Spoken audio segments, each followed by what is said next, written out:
दिल्ली की राजनीति में एक बार फिर से सत्ताधारी आम आदमी पार्टी और मुख्य विपक्षी दल भारतीय जनता पार्टी आमने सामने आ गई हैं। इस बार मुद्दा दिल्ली नगर निगम यानी एमसीडी चुनाव का है, लिहाजा दोनों ही दल एक दूसरे पर आरोप प्रत्यारोप लगा रहे हैं।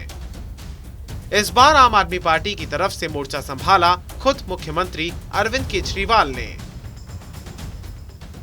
उन्होंने दिल्ली विधानसभा में भाजपा पर निशाना साधते हुए कहा कि हार के डर से भाजपा एमसीडी का चुनाव नहीं करा रही है।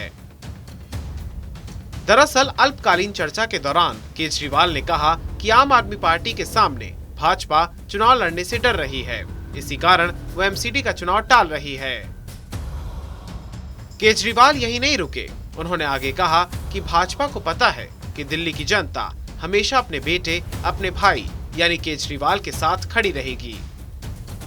केजरीवाल ने कहा कि एमसीडी चुनाव कराने के लिए कोर्ट जाना पड़ेगा और वो समय से एमसीडी का चुनाव करवा कर ही रहेंगे। ये चुनाव नहीं कराएंगे। क्यों नहीं कराएंगे? एक पिक्चर आई थी अमिताभ बच्चन की, दीवार, देखी होगी आप सबने। उसमें अमिताभ बच्चन और शशि कपूर आपस में बात कर रहे हैं। मेरे पास क्या है? अमिताभ बच्चन कहता है, तेरे को क्या मिला अपने असूलों से? मेरे पास धन है, दौलत है, ऐश्वर्य है, बंगला है, गाड़ी है। तेरे पास क्या है? शशि कपूर कहता है, मेरे पास मां है। आज ये बीजेपी वाले धमकी दे रहे हैं दिल्ली के लोगों को, सरेआम धमकी दे रहे हैं दिल्ली के लोगों को। कहते हैं हमारे पास ईडी है, इनकम टैक्स है, सीबीआई है, दिल्ली पुलिस है, सारी दौलत है, इतने बड़े बड़े हर डिस्ट्रिक्ट में ऑफिस हैं, तुम्हारे पास क्या है? तो दिल्ली की 2 करोड़ जनता एक साथ बोलती है, हमारे पास हमारा बेटा केजरीवाल है। केजरीवाल सदन में भाजपा पर जमकर बरसे।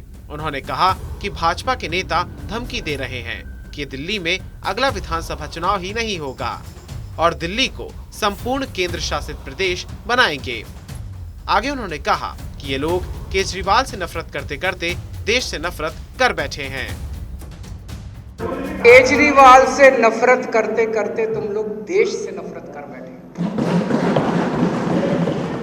केजरीवाल आएगा जाएगा, केजरीवाल इंपॉर्टेंट नहीं है, लेकिन अगर आप लोग इस देश में चुनाव कराना खत्म कर दोगे, संविधान के चीथड़े कर दोगे, जनतंत्र को खत्म कर दोगे, तो ये देश नहीं बचेगा। दूरी साहब, हम रहे ना रहे, आप भी कल नहीं रहोगे, मैं भी नहीं रहूंगा, हम अमर थोड़ी हैं। कल मैं भी मर जाऊंगा, आप भी मर जाओगे। आने वाली पुश्तें, आपके बच्चे आपको गाली देंगे कि मेरा बाप ने सदन में खड़े होकर कहा था कि दिल्ली के अंदर जनता। आपको बता दें कि 2017 के चुनाव में बीजेपी ने 181 सीटें जीती थी, आम आदमी पार्टी ने 49 और कांग्रेस पार्टी ने 31 सीटें हासिल की थी। एमसीडी के पास दिल्ली की कई अहम व्यवस्थाओं को संभालने की जिम्मेदारी होती है, जिसमें सार्वजनिक स्थानों की देखरेख और विकास करने, स्वच्छता सुविधाएं, परिवहन सेवा, स्कूल और कॉलेजेस का संचालन इत्यादि शामिल होते हैं। एमसीडी का बजट भी हजारों करोड़ों का होता है। एमसीडी में पिछले 1.5 दशकों से भाजपा का ही कब्जा है, लेकिन पिछले 3 विधानसभा चुनाव जीतने वाली आम आदमी पार्टी इस बार बेहतर प्रदर्शन की उम्मीद कर रही है। देखना होगा कि भाजपा अपना दबदबा कायम रखती है या फिर आम आदमी पार्टी एमसीडी में भी अपना जादू दिखा देती है।